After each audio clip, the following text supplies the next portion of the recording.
Et bonjour à tous, je vous retrouve au potager pour une petite vidéo. On va faire une vidéo un peu de motivation. Là, on va essayer de remotiver les troupes parce qu'on sort vraiment d'une année très compliquée.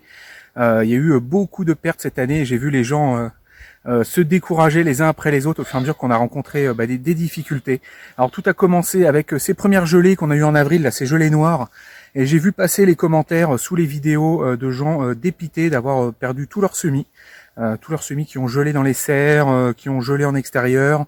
Voilà, donc déjà toute une première phase de gens qui se sont fait casser les jambes par ce premier gel qu'on a eu début avril.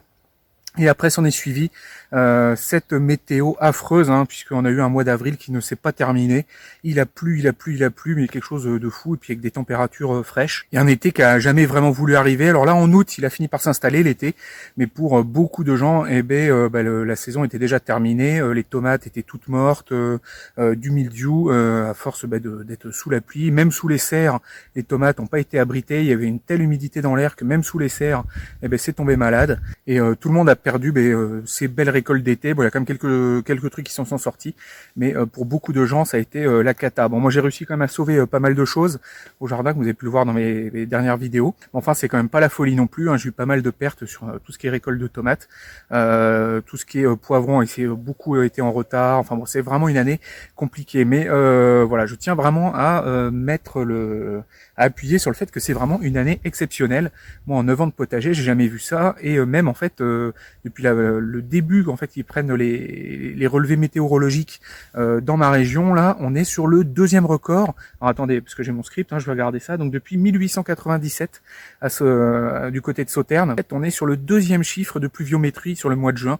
Il a jamais autant plu au mois de juin en 150 ans, enfin à part une autre année. On est la deuxième année. Alors du côté de Bordeaux, pareil, c'est le deuxième score de mois de juin pluvieux sur pareil sur 150 ans, même plus, parce que les chiffres remontent à 1861, donc là on est sur du 160 ans, quelque chose comme ça.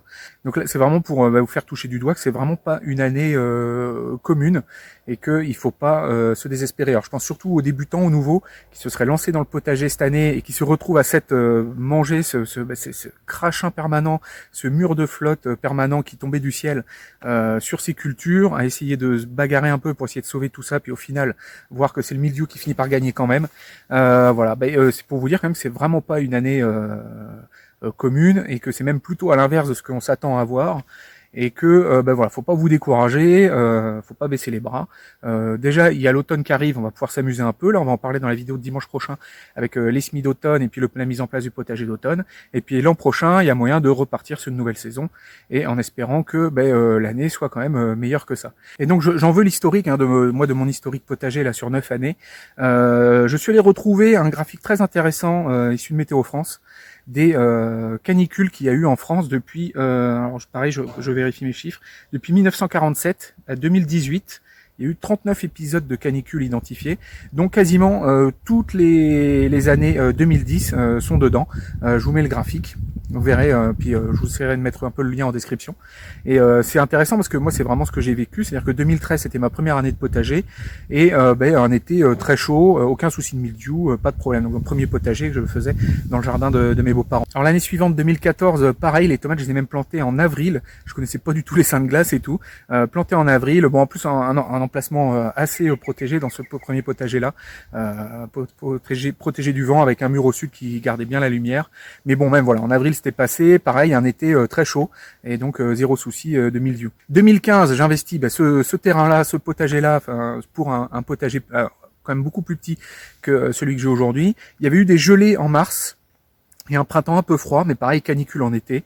Ça avait pas super bien poussé, mais ça c'était plus du fait que voilà, j'avais planté trop tôt, parce que moi je m'étais habitué à planter mes tomates en avril, et là cette année-là j'ai découvert les seins de glace, parce que bon, j'ai perdu quasiment toute ma première ma première session de semis, parce que j'avais planté vraiment trop tôt.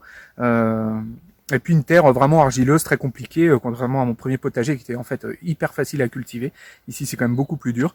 Et donc voilà, je me suis cogné là-dessus, des plants qui n'arrivaient pas à pousser dans la terre très dure, très argileuse, mais quand même du coup une belle récolte, pas de problème de mildiou, parce qu'un été encore très chaud. 2016, toujours ici, j'ai changé de braquet sur ma manière de faire le potager et des bacs. Et toujours un été très chaud, zéro mildiou, ça a été nickel. 2017, on a eu des grosses gelées début mai. Alors ça, c'est quelque chose par contre que je crains beaucoup plus. C'est les gelées tardives. C'est quelque chose qui se répète de plus en plus ici.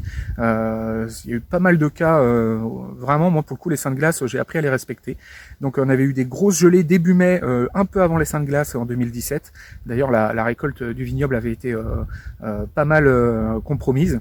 Mais après, par contre, un été magnifique et zéro mildiou. Alors en 2018, j'avais eu un épisode de grêle le 14 juillet. Alors le jour de la finale de la Coupe du Monde, pendant le match, un truc de fou. Il s'est mis à grêler, mais des grêlons comme ça. Et j'ai eu le potager qui s'est fait ratiboiser. Donc le 14 juillet, le jour de la finale de la Coupe du Monde de football.